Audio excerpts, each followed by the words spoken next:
abroad is a dream for many generations to families who invest their lifetime earnings in their children's education and future.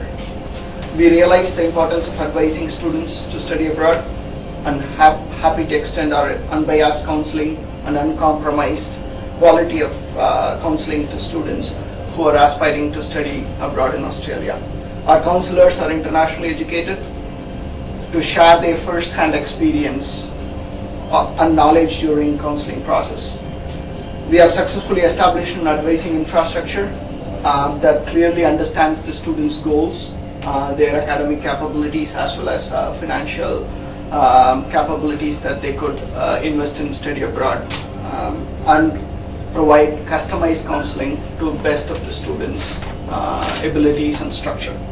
With the leadership of Mr. Mark Harris, CEO of FLS Education Services, and support from our dedicated staff members, ELS has successfully established the headquarters here in headquarters for India here in Chennai, as well as 2 branch offices, one in Bangalore as well as in Coimbatore, and plans to open 8 more offices throughout India.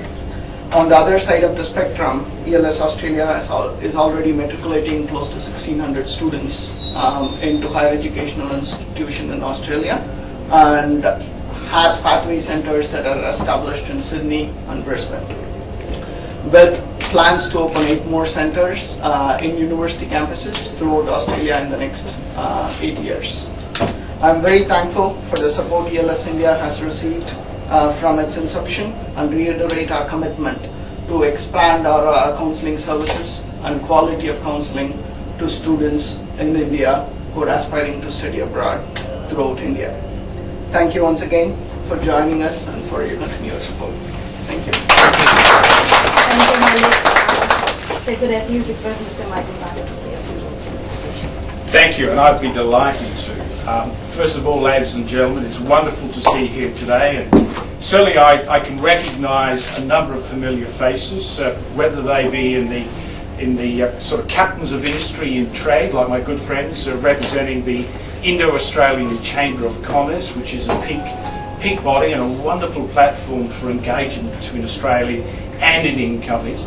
It's also wonderful to see, of course, captains of industry too in the education sector. So Dr. Padmanabhan from University of New South Wales, and my good friend Ravi, who's doing a lot of good work in the vocational education training space. I can talk about how great Australian education is, but really these gentlemen are probably able to do a far better job than me. But let me do say that whilst we often talk about the Australian-Indian relationship in terms of trade and investment, and often we talk about it as a sort of a rocks and crops relationship, let's not underestimate the importance of education and those education linkages, because it's those education linkages which not only provides, I think, an opportunity for Indian students to get a terrific quality education in Australia, it provides for the people-to-people linkages. It provides for the university-to-university linkages. It's amazing to think that today there is something like 425 MOUs in place between Australian and Indian universities. And over half of those MOUs are in the south. In fact, something like 70 MOUs are in place between Australian universities and universities here in Tamil Nadu itself. So I think the role that ELS plays is very important and very strategic, because at the end of the day, when students, when mums and dads are sitting down and saying, look, we're going to chart the future of where our son or daughter is going, it becomes a very important decision. So it is important that there are platforms or there are vehicles in place like ELS to be able to provide informed choice, so that at the end of the day students are making the right reason, whether they're going to be studying in the USA, whether they're going to be studying in Canada, and hopefully studying in Australia. It's quite interesting when we look at our Tourism Australia statistics today, and I was quite overwhelmed. We have something like 170,000 Indians visit Australia every year. And whilst the lion's share of those students will be going to Australia to visit family and friends, something like 15% of those visits to Australia are for education, and I think it's increasing. Another interesting insight from that same Department of Tourism of Australia is that one of the reasons why Indians love to travel to Australia is because of the lifestyle, the food, they feel friendly, and that's that's important too in making that sort of choice for study, because at the end of the day, our government and certainly universities that are supporting Australian education are all about ensuring that students do get a quality education in an enriching and enjoyable experience, because at the end of the day, when they finish their courses, they become very important ambassadors for our country to spearhead trade, to spearhead investment. And I know with the forthcoming Indo-Australian business delegation that's heading down to Australia shortly, I think you're going to Adelaide. Yeah, Adelaide, Melbourne. You guys will see those sort of insights there as well. Absolutely. So I do thank you for giving us the opportunity. I wish you all the best of luck. I think your commitment is certainly due already. The fact that you already have a very strong presence in both Sydney and Brisbane. You're talking about expanding your operations here, and we certainly will be very keenly watching that and supporting, and wish you all the best in the future. Thank you. Thank you. Thank you so much, Mr. Carter. May I invite Mr. Carter and Mr. Sundaram to please join the press for a press meet. Sure. And if you could join my colleague, Mr. Arun Prabhu, for a tour of the office facilities. Please join us for lunch after the event, and thank you again so much for coming on this significant day for ELS. Thank you. Currently, there are something like 425 MOUs in place between Australian universities and Indian universities. And of those MOUs, there's something like 70 MOUs alone between Australian universities and universities here in Tamil Nadu. So just as much as the education sector is about attracting quality courses or having courses for Indian students to come and study in Australia, similarly universities are looking at ways in which they can work together, whether it be sorry, I've got a cold excuse me, whether it be in professor to professor exchange programs, whether it be in research collaborations, or whether it be in the case, say, of Australian universities that's working with commerce here and vice versa. So to give you an example, there's a university called University of New South Wales, and they would be part of a club which is equivalent to the Ivy League. In Australia we call it the Group of 8, okay? And they've recently entered into a strategic alignment with Apollo Hospital, and their alignment is about delivering health management courses for Apollo Hospital. So, they're the sort of things that I think is important in terms of growing that sort of education linkage between our two countries.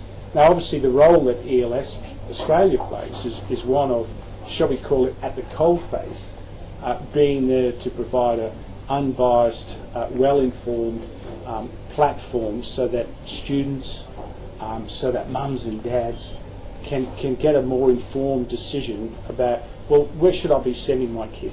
I mean, we all know, we can all recall, the task of where am I going to study and what am I going to study? And it's such an important but such a daunting, I think, task at times. And so ELS, like many other providers, is very much looking at providing that framework so that the more information that people can have, and ELS to date have been particularly focused on the US and other markets, and that's great. They're now looking to add Australia to that portfolio. So if I'm a student that comes in and says, I want to know about where to study, ELS Australia will be providing that sort of informed decision about the Australian education system, what are some of the trends that are happening, what's some of the growth and so on. Whilst we may only have 40 universities in Australia, and 39 of those 40 universities are public universities or government-owned universities, it's important to share with you that when one looks at the performance of those Australian universities, we outpunch our weight. Okay, if one looks at the World Ranking Scale or the QS scale, which are basically well-known, shall we say, rankings or ratings that's used in world education, we've got a higher proportion of our universities in the top 100 and top 500 than even our counterparts from the US, UK and Canada. So whilst we have a small number, that number is performing very well in comparison to other universities. I mean, just to share those statistics with you, because I can never remember them, it's always helpful to share this with you. I share with you. In the QS World Rankings in 2012-13, 10% of Australian universities were ranked in the top 50. Okay, 10% in the top 50, 17% in the top 100, and 60% in the top 500. Okay. When I look at the 2012 academic ranking of world universities, again, similar sort of percentages. 12% of Australian universities, which effectively is 5 in the top 100, and that's a high proportion in comparison to the UK and the USA. So I'm not deliberately mentioning that to bag them at all. I'm just giving you some basis of comparison. What underpins that performance? I think a lot of it has got to do with Australian universities' focus on research and development and innovation. We take for granted that there are many household innovations these days that have come from Australia. Google Maps, the black box flight recorder, Wi-Fi, even the humble electric drill. I mean, these are all Australian innovations, many of which have been born, if you like, in the research centres of our universities. So when you think that today, with our small population, we have something like 14 Nobel laureates that have passed through, it's that research, that focus on collaboration in those areas, that I think has probably played a large part in the positioning and the building of Australian universities. Can I interrupt? Yeah, of course. Is it 40 universities? 4 in Australia. Majority of them are government-sponsored. That's correct, yes. So does that work well for Indian students in terms of fee structuring, and is it an exorbitant structure for someone from India to go and study in Australia? How accessible is it in Australia? Well, it's very accessible. I mean, Australia is an attractive destination in terms of cost of living for students. But I think it's more than just money. I mean, students will look at where are they going to get a quality education, where are they going to get something that's going to give them that sort of international passport that's going to be recognised. And it's interesting. We did a survey going back a couple of years ago in terms of trying to understand levels of satisfaction, if you like, with the study experience. Something like 50,000 students were surveyed in Australia from all countries from where they came. The highest ranking of satisfaction came from Indian students, both in terms of certainly the experience of the quality of education, but also in terms of the lifestyle and the choices that they could do and the sightseeing they could do, and also too with the recent changes that we've had to our visa requirements. It's made it far more easy, if you like, for students to be more flexible in terms of, this is study time and then this is time I can dedicate to having some part-time work to contribute to assisting my support in Australia. Is it visa norms have now become easier? Yeah, they've become easier over the last couple of years, such that if, say, a student has got a week coming up of exams, the time that they could allocate, which is up to 20 hours a week that they can do part-time work, they can save that and store that and use that a bit later on. So let's say, for example, I'm cramming because next week I've got exams. Oh my goodness, have I lost my 20 hours of part-time work? No, I haven't. I can hold on to that 20 hours and I can push it into the next week or into the next month and so on. So it's more flexible arrangement for students to be able to accommodate the opportunity to do some part-time work around, of course, the priority, which of course is getting their education experience. Can you just spell out what exactly have you eased for Indian students? Australian government has eased for Indian. Yeah, what we've done is we've made it more flexible with the part-time working hours. Okay, students can work up to 40 hours per fortnight. This is right, isn't it? 40 hours. Yeah. And what in the past you had to take it. So if you didn't use your 20 hours a week, that was it. It was gone. Okay. But now they've got the ability to bank, if you like, that, and use it more in tandem with their academic year, where they've got commitments for studying or exams and so forth. I'd like to add that there's also a raft, if you like, of websites that have been developed, some of them in collaboration with Government of India, that as an Indian student I can go to. And those three websites to share with you, one is called myuniversity.gov.au, another one is called studyinaustralia.gov.au, and these two websites can provide a really, I think, helpful, simple way of being able to sort of navigate, well, which course is for me, which university is for me. But there's also another interesting website which effectively is kind of like an alumni. So I can get on that interactive website, and I can hear and I can communicate with fellow students that have just come back from Australia and now back in India, or students that are still studying in India. You know, when you want to get the insight, like, I wonder if I talk to other students that are there, you know, maybe they can tell me what's it like, how's the experience. And that website is called My Oz, O-Z, excuse me, My Oz Network. Okay, so it's kind of like a social networking site which gives you the opportunity to, you know, talk to students and say, well, how's the experience, and did you choose the right course, and are you happy with that university? So I guess with all that sort of real focus on giving that information and sharing it, and as I said to you before, some of these sites are being developed in collaboration with Government of India, because both our two governments see education as such an important platform between our two countries for education itself, but also too for, you know, building those important people-to-people linkages. Today there's about 5 lakh Indians in Australia. Students or is it? No. All Indian nationals. You know, last year we had something like 1.6 lakh Indians travel to Australia, and whilst, you know, 50% of those whilst 50% of those travellers were mainly visiting family and friends, something like 12% of that were sort of for study. I guess what I'm saying is that the people-to-people linkages in education, I think you can't separate. I think that they work pretty closely together. I mean, today in Australia, Hindi is being taught in our secondary schools. Maybe Tamil will come next, but Hindi for the moment.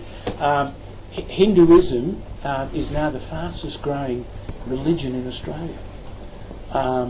So, you know, I think education's probably played an important part in that as well, because I think when students come back to India and they've had that experience, they become good ambassadors.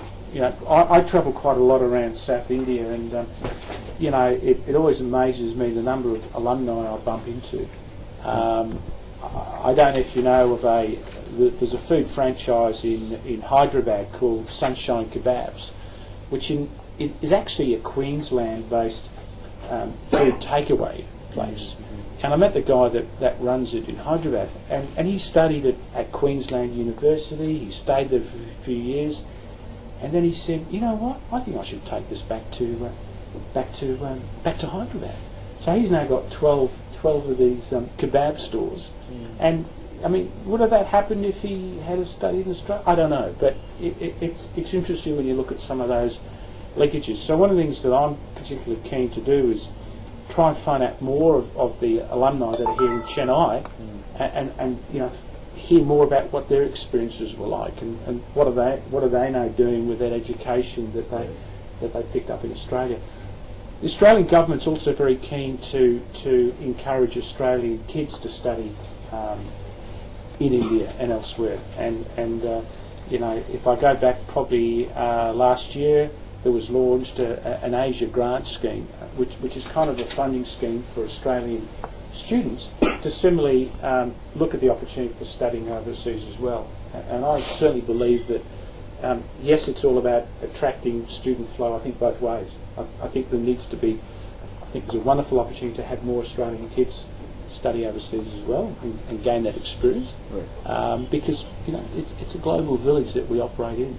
And I think ELS probably are an example of that. You know, I mean, these guys have been in Australia since 1988. Is that right? That's correct. You know, you're in Sydney, you're in Brisbane. I'm sure you're going to be looking at Melbourne at some point soon. And obviously with the offices that ELS Australia have got in India as well, looking at ways in which, you know, they can reach out to talk about, you know, those opportunities for study. So for us, it's a pretty exciting time. And I think, you know, at the end of the day, with the wonderful opportunities, particularly across South India, I think for collaboration between Australian and Indian universities, and I guess the role that what I call, if I can use the term, service providers like ELS. I mean, you're really at the coalface. You're talking to students, you're talking to mums and dads that will come in and say, I've heard about Australia, now can you tell me what courses there are and what universities there are? So, you know, we certainly support these sorts of platforms, along with, you know, the agents that obviously play a role too in providing kids that opportunity of where to study. What kind of government revenue does Indian students offer Australia? Is that a huge number? Government revenue for the government, because most of these universities are government funded. So does Australia look at Indian education for Indian students from a monetary perspective? Is it substantial?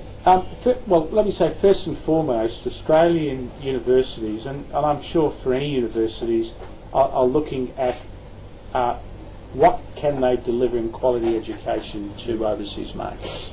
You know, they've clearly seen that India is a large market and offers a huge potential to be able to deliver courses. And you know, whilst of course there's a key interest for foreign universities to set up shop here, we all have to wait for the foreign education bill to pass through Parliament. But in the meantime, you know, there's still the opportunity for research collaborations between universities. At the end of the day, when we look at the delivery of export services from Australia to India, education is the lion's share. Okay, that figure I don't have on me right now, but I can certainly get it to you. I can email it to you very quickly. But the number escapes me. I don't want to guess. It could be somewhere between 3 to 4 billion Australian dollars, somewhere around that. But let me get that, and I can get that to all three of you pretty quickly before you head back to your office. It's certainly the largest export services from Australia education. Universities look at it principally that, I mean, they're all about furthering education overseas.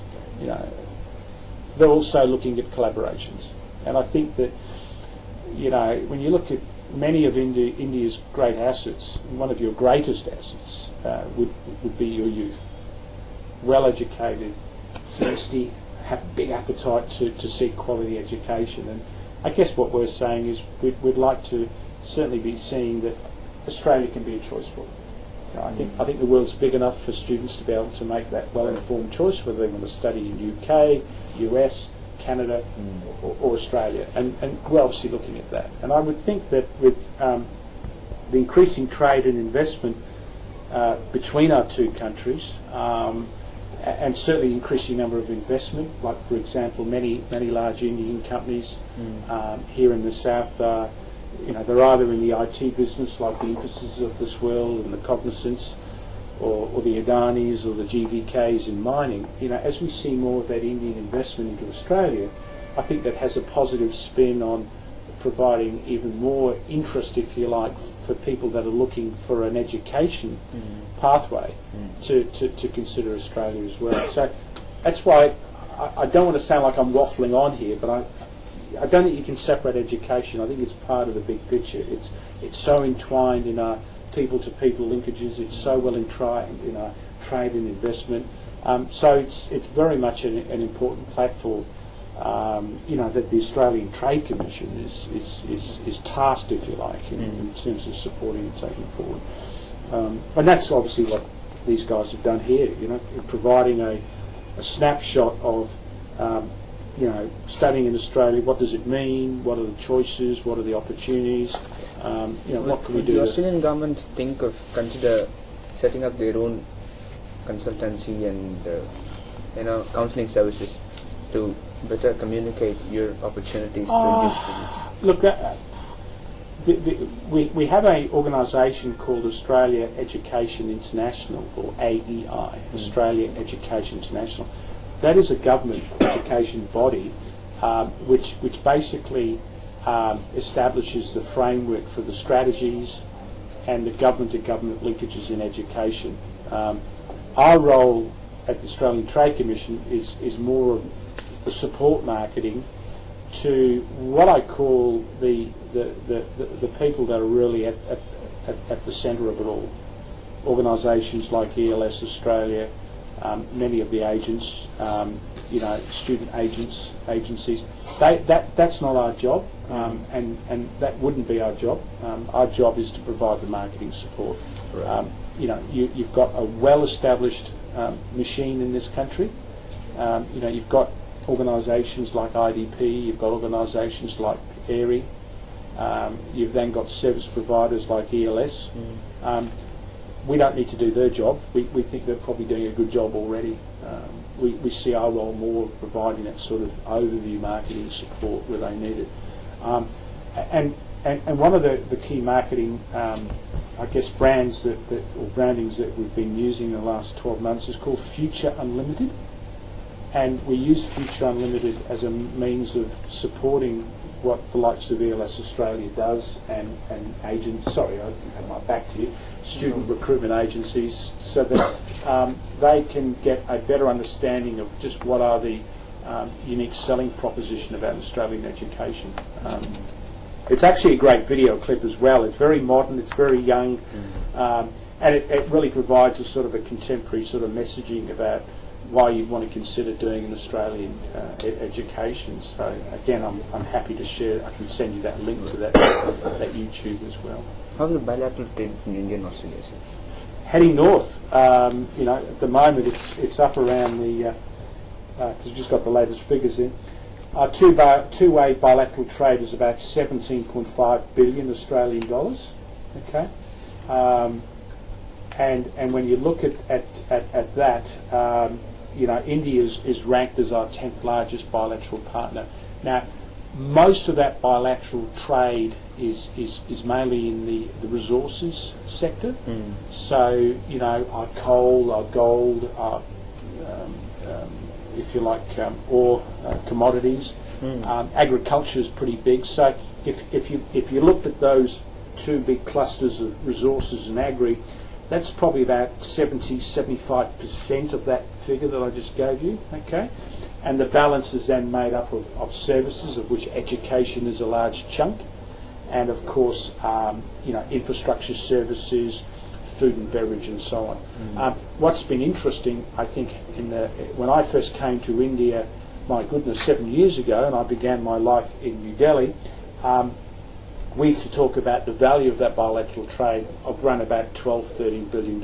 So it's crept up. It's crept up well. On the investment space, that's really interesting. Indian investment into Australia is about $10 billion. And again, I think that's been probably led by the fact that Australia's had over 20 years of uninterrupted economic growth, and they see Australia as being a good place to invest. Your money's safe, you can see it grow. Australia can become a potential stepping stone into other parts of the world, whether it be the Pacific region or Southeast Asia. So that trade and investment relationship is certainly burgeoning. There's a free trade agreement in discussion. Free trade agreement, and we're probably into our third or fourth round of that. As you know, free trade agreements don't conclude overnight. They take time to work together, but I think that they're certainly showing positive signs. When did the negotiations start, sir, for FTA? Probably been in place now for a couple of years. Right. Most free trade agreements will take some time to conclude. But I think that's an encouraging sign. There's many MOU agreements that have been happening in place. I think that when one looks at the Indian Ocean, that becomes a very common denominator of multilateral cooperation. And recently, of course, your defence minister recently went down to Australia, and that was tremendous in terms of looking at areas of collaboration in defence between our two countries. So there's a lot of sort of, I guess, sort of ties that's starting to sort of come together very nicely between our two countries. So I certainly think it's getting busier. We're seeing more Australian companies come into town. Of all the foreign government trade promotion agencies in India, we have the largest network. We have 11 offices across India. And in the south, we are in Kochi, Hyderabad, Bengaluru, and obviously here in Chennai. And increasingly, we're seeing more Australian universities come to the south. I think in the past they've been preoccupied with the north. I think they're coming to the south. I think they can understand that there's tremendous opportunities for talking to students, and I think, as I mentioned before, increased opportunities for collaborations between Indian and Australian universities. So it's that whole people-to-people thing. In fact, talking about the people-to-people thing, I mean, we're quite delighted to be supporting. We understand that there's an Australian company, and they're doing all the special lighting effects for the forthcoming A.R. Rahman concert, which is going to be in Australia on the 24th or 25th of September in Sydney. And so here we have an Australian company that's sort of, they've got an office in Australia. They're providing the sort of the technology wizardry that goes behind putting on one of his shows, which I've never been to yet, but I understand his performances are like unreal, with all the lighting and special effects and so on. Yeah, that's a nice, again, I think, example of sort of Australian-Indian collaboration beyond just trade and investment. It's that getting back to that people linkage. So we're certainly going to be very interested in hearing how Malik and his team go at FLS Australia, and we certainly look forward to our continuing support for what you're doing in informing students about here are the options if they decided they wanted to study in Australia. Thank you, Mr. Carter. Okay. As ELS India, we are also seeing quite a lot of interest from students after the post-work study opportunities that's been advised by the Australian government, where students do have an opportunity to experience their education and in the field where they went to school for. So that has increased interest from students looking at Australia as a study destination, and as a company that strongly believes in quality counselling and providing free counselling for students, enabling every student who's aspiring to study abroad be successful. Your counselling services are free of cost, is it? Correct. So how many students are you currently counselling? We just started a year and a half before, and we have been counselling for US primarily. Now we are expanding our counselling service to Australia. We have matriculated close to 1 million students worldwide, but from India we have counseled close to 200 students so far. 200. Correct. So how much students have been enrolling in Chennai? We currently have operations only Chennai, Coimbatore and Bangalore, with a major share of students coming from Chennai. Do you know how much you have any graph or stats? How many students do you From Chennai, we have close to 100 students. Chennai. So what are the courses that specifically there in Australia? What do they aspire mainly to look at? Whether it's the arts, the sciences, whether it's a mixture of both? Sorry, that's a question to him, but from my experience, we find most of them are wanting to do MBA. Okay, they've got their engineering degree, so they're wanting to do an MBA to just cap off that quality engineering degree that they've maybe picked up here at Hindustan University or IIT Madras or what have you.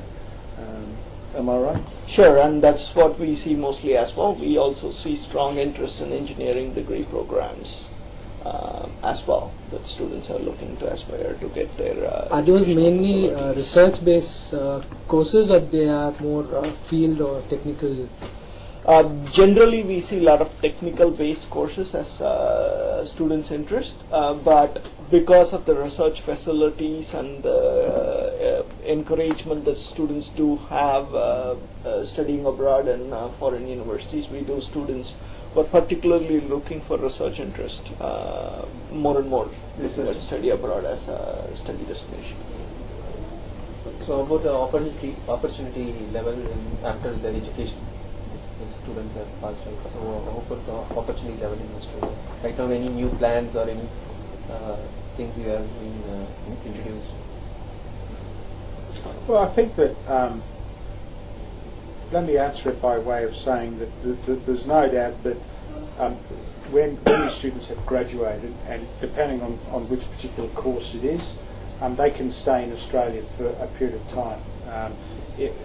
Right? You've got 12 months, yeah, for your postgraduate study. You've got 12 months, then there's 2 years, and that depends, like if you're doing a doctorate or if you're doing a double MBA or what have you. But let me say to you that obvious, and this is coming back to what I mentioned earlier about with the increasing amount of investment into Australia, particularly into our resources sector, one does not have to be an expert to see that in the near future there's likely to be a skill shortage, which will mean that because of the investment into growing our resource sector, there's going to be a requirement to, well, where are we going to get these engineers? Where are we going to get these qualified people? Because there aren't enough in Australia. So, for somebody that's done their MBA in Australia and has got that qualification, there's an opportunity for them to consider,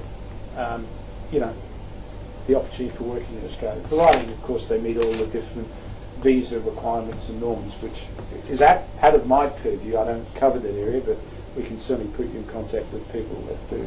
But I think at the end of the day, and I remember reading an article in a newspaper going back about 6 months, and it was by a headhunter that said, look, today's captains of industry, if you like, are people that have studied overseas and have had work experience overseas. And if they've had that experience in, they've had an education experience in that country and they've had some work experience there, they're going to be snapped up.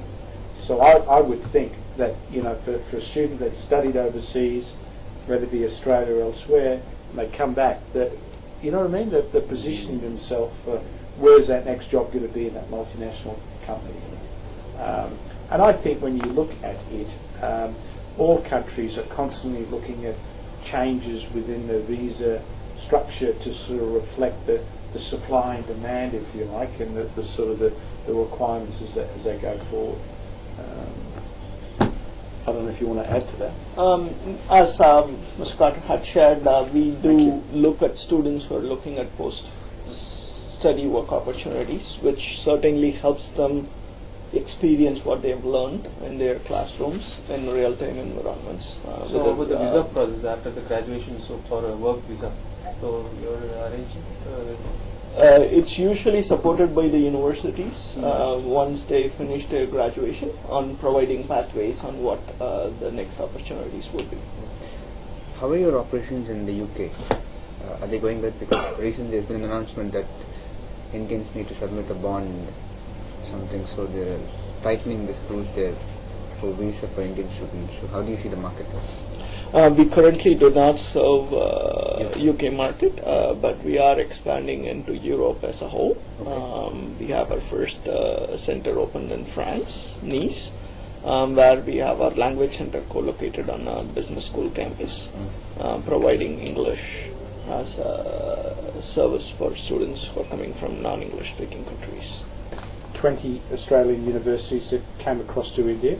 So we're going to, let me get the dates right now, it's on the back of those, my speech notes I think. 23rd of September will be in Kochi. I think it's on the last page, I wrote it in hand. There we go, yeah. Tell me if I'm right now. 23rd is Kochi, and then we go to Coimbatore on the 24th of September. Then we go to Mysore, is that right? Nissa Day, and then Vizag. Okay, and obviously what will happen is the universities will be coming there, they'll be having their booth, they will be sitting down and saying, well, let me tell you about what it's like to study in University of Wollongong or what have you. And I know you guys are going to be there as well, and it'll be an opportunity for students and mums and dads to talk to universities firsthand and say, well, I don't quite understand that, can you explain that to me? We do that quite regularly, and again, no different to other countries, but really just to provide a information day, if you like. And you know, we understand the metros are important, but we think the second-tier cities are just as important as well to get out there. I've got a question for you, sir. What kind of financial backing should an Indian student have to get? Do you have a number on that average, like you? It depends really on the curriculum that they try to enroll themselves into, from bachelor's degrees to master's to PhD programs. The fees may vary depending on the institution, the scholarships that they may avail, as well as the length of program that they're enrolled into. So there is no particular numbers that we could really put forth to guide students to say this is how much you would have to plan for your education, and it's really up to the students' financial abilities as well as what they would really want to aspire for. That would decide the cost of their education. And again, if they choose a city school that they're going to either to Sydney or Melbourne, the cost of living is going to be a little higher than to places like Canberra or other cities that they would want to enroll themselves into. Right.